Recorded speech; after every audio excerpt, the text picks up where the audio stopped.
Feeling better doesn't always mean you've healed.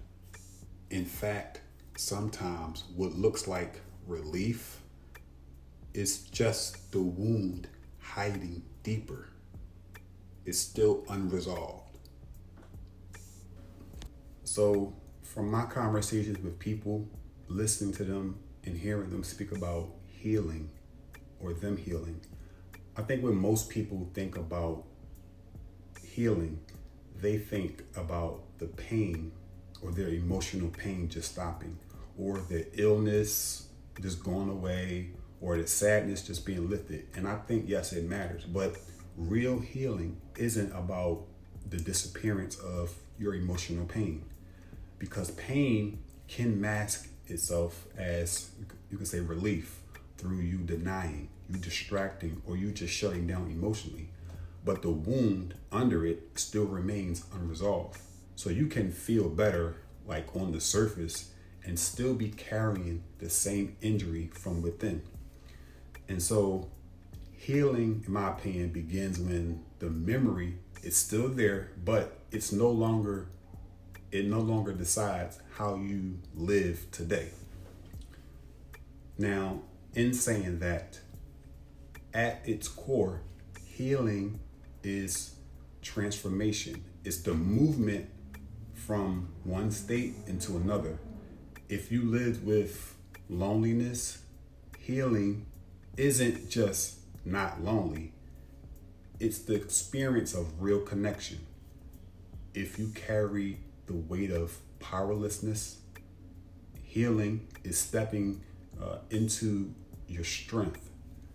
And let's say if you lived in fear, healing is the arrival of safety and trust.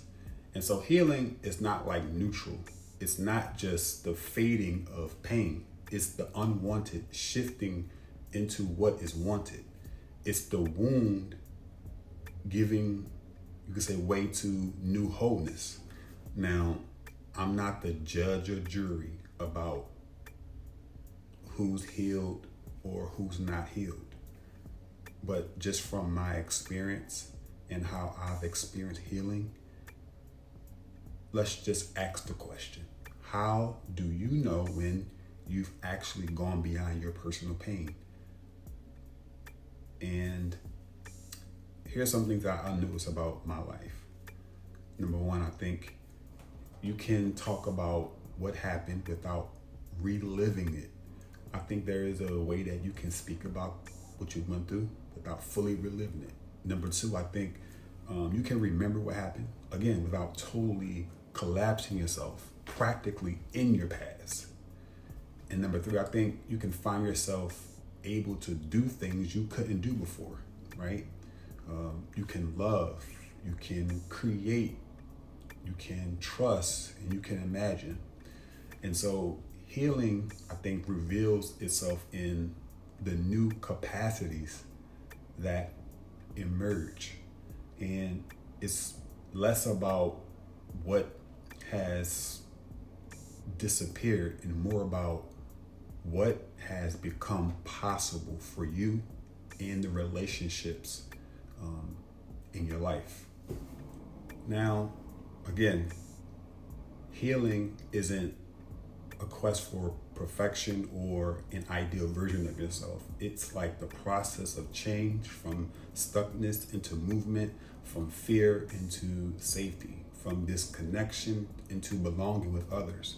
And I think the beautiful part is you don't have to guess whether it's happening. You'll know by the space it opens in your life, the freedom, the resilience, the aliveness that grows where the pain, the wound used to be. All right, so as we close this video, here's a reflection that you can ask yourself again. What does healing mean to me? Not just the absence of pain, but more so the presence of new possibilities for you and your relationships. Because that's what healing really looks like beyond your pain. Peace.